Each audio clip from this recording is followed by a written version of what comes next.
নবীর কাছে একের পর এক দুঃসংবাদ আসতেছে, কাফেররা একের পর এক আক্রমণ করতেছে। উমাইয়ার লজ্জাস্থানে কাফেররা বর্ব দিয়ে আঘাত করেছে।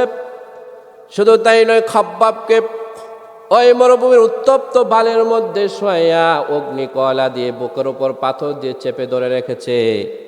বেলালকে বালির উপর শোয়া পাথর বুকে দিয়ে চেপে ধরে রেখেছে। মুসলমানদের ঘর বাড়িগুলো জ্বালিয়ে দিচ্ছে, ব্যবসা প্রতিষ্ঠান দোকানপাটগুলো যখন ভেঙে দিচ্ছে, এমত অবস্থায় নবী সাল্লাল্লাহু আলাইহি সাল্লামের মন খুব বেজার হয়ে গেলেন। কানের কাছে এসে জিবরাইল এসে বলে, ইন্না আ'তাইনাকাল কাউসার, নবী হে, সর্বশ্রেষ্ঠ একটি নহর হাউজে কাউসার।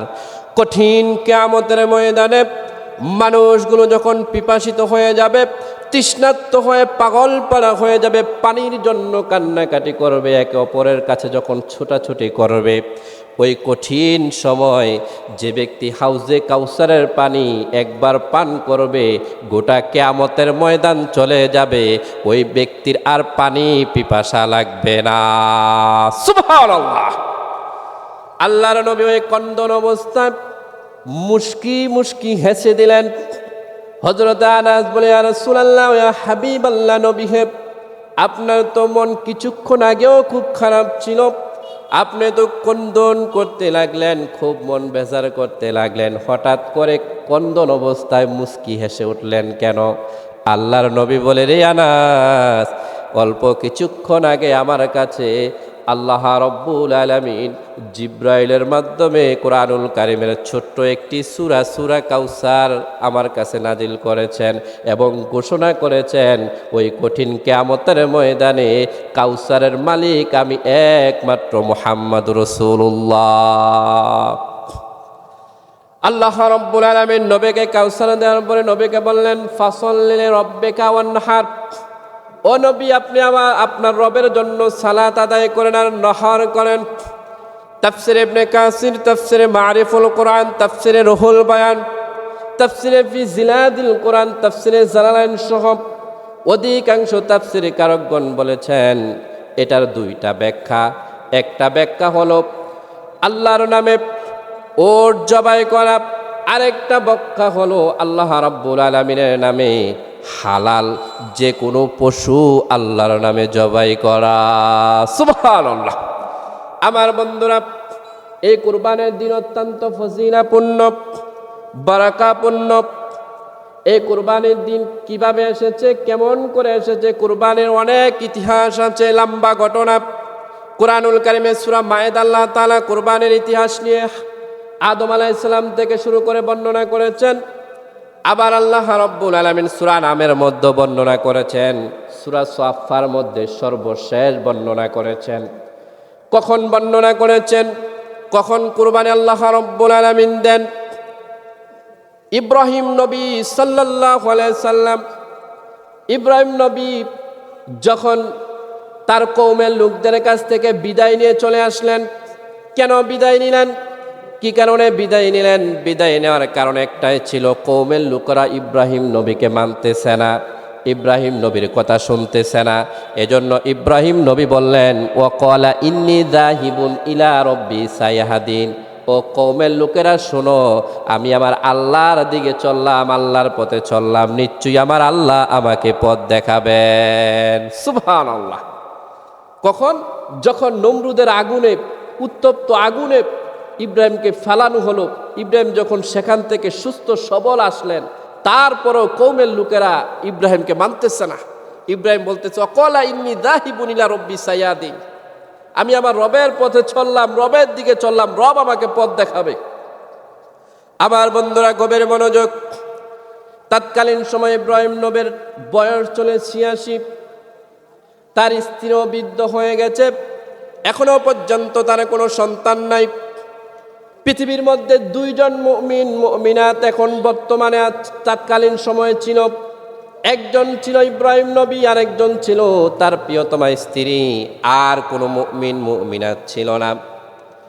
ইব্রাহিম নবী আবার আল্লাহর কাছে আকুতি মিনতি করলেন, আল্লাহ, রব্বে হাবিলি মিনাস সলিহিন, এই মুহূর্তে আমার একটা সন্তান বড় প্রয়োজন, আমাকে আপনি একটি নেককার সন্তান দেন। আল্লাহ রব্বুল আলামিন ইব্রাহিমকে ফিরিয়ে দেন নাই, সঙ্গে সঙ্গে ঘোষণা করে দিলেন ফাবাশশারনাহু বিগুলামিন হালিম। ও ইব্রাহিম, তোমাকে আমি একজন বুদ্ধিমান সন্তান দিলাম, সুসংবাদ দিলাম তোমাকে বুদ্ধিমান সন্তানের।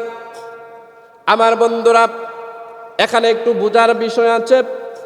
আল্লাহ রব্বুল আলামিন ইব্রাহিমকে যেই সন্তান দিয়েছেন, এই সন্তান শুধু বুদ্ধিমান মেধাবী ছিলেন না, রব্বুল আলামিন বললেন স্থির বুদ্ধিমান, স্থির মেধাবী। এই কথার ব্যাখ্যা কি? এই কথার ব্যাখ্যা হলো, সমাজে অনেক মেধাবী মানুষ আছে, দেখবেন ধৈর্য নাই। ধৈর্য না থাকার কারণে মেধা অধিক পরিমাণে থাকলেও কোনো কাজে আসে না, কথা কোন ঠিক কিনা? কিন্তু ইসমাইল আলাইহিস সালাম মেধাবীও ছিলেন, আবার ধৈর্যশীল ছিলেন। সুবহানাল্লাহ! এই ধৈর্য কিন্তু একটা বিশাল বিষয়। এই ধৈর্য থাকে সিনার মধ্যে। সাইয়েদনা মুসা আলাইহিস সালাম, আল্লাহ হুকুম করলেন, রে মুসা ফেরাউনের কাছে যাও। আল্লাহ, কেমনে সম্ভব? আমি মুসা ছোট্ট একটা কওম নিয়ে আছি, ফেরাউন রাজ দরবার আছে, আমি কেমনে যাব? ধরেন আপনাদের মসজিদের ইমামকে যদি বলা হয় তুমি শেখ হাসিনার সামনে যাও, গিয়ে তাকে কালিমার দাওয়াত দাও, ইমাম সাহস করতে পারবে নাকি? সম্ভব নাকি? এর চাইতে আরো কঠিন পরিস্থিতি ছিল মুসা নবীর জন্য। মুসা নবী আল্লাহর কাছে বললেন, রব্বি শিরহ লি সাদরি ওয়া ইয়াসসির লি আমরি। আল্লাহ রব্বুল আলামিন আমার মুখের জড়তা দূর করে দেন, আমার সিনার মধ্যে শক্তি দেন, যাতে করে ফেরাউনের সামনে কথাটা বলে আমি সেখানে দাঁড়াইয়া থাকতে পারি। সুবহানাল্লাহ! এটা হলো বুদ্ধির সাথে ধৈর্যের পরিচয়। বুকের মধ্যে যার যত বেশি ধৈর্য থাকবে, সে তত বেশি সফল হবে। ইসমাইল আলাইহিস সালাম এমন একজন ধৈর্যশীল মানুষ ছিলেন। সামনে আল্লাহ বললেন, ফালাম্মা বালাগা মা'হুস সা'য়া ক্বালা ইয়া বুনাইয়া ইন্নী আরা ফিল মানামি আন্নী আযবাহুকা ফানজুর মাযা তারা।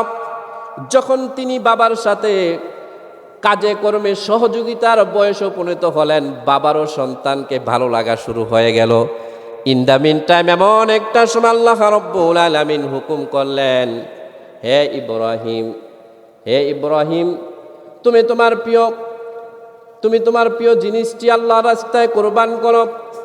কয়েকবার স্বপ্নে দেখলেন তিনি উট কোরবানি করলেন, কবুল হয় নাই। এবার তিনি চিন্তা করলেন, আমার ইসমাইল ছাড়া আমার কাছে আর প্রিয় কিছু নাই। তিনি ইসমাইলকে কুরবানির জন্য প্রস্তুত করতে লাগলেন। ইসমাইলকে আল্লাহ ইব্রাহিম নবী বললেন, হে আমার সন্তান, আমি স্বপ্নে দেখেছি আমি তোমাকে জবাই করতেছি। যেহেতু নবীরা স্বপ্নে ওহী পেয়ে থাকেন, নবীদের স্বপ্ন সাধারণ স্বপ্ন নয়। ইসমাইল আলাইহিস সালাম বললেন, ক্বালা ইয়া বাতিফ আলমা তুমার সাতাজিদুনি ইনশাআল্লাহু মিনাস সাবিরিন। হে আমার পিতা, আপনি যদি স্বপ্ন যুগে দেখে থাকেন আমাকে আপনি জবাই করতেছেন, ইনশাআল্লাহ মিনাস সাবিরিন, আপনি আমাকে অবশ্যই অবশ্যই সবুরকারীদের মধ্যে পাবেন। আপনি আপনার কাজের দিকে অগ্রসর হন, আপনি যেটা স্বপ্ন আদিষ্ট হয়েছেন এটা পালন করেন। আমার বন্ধুরা, আল্লাহ রাব্বুল আলামিনের হুকুম ছিল ইসমাইল আর ইব্রাহিমের যেই তাকওয়া, তারা যখন একসাথে হলেন, তারা যখন এই স্বপ্ন আদর্শ বাস্তবে প্রমাণ করতে গেলেন,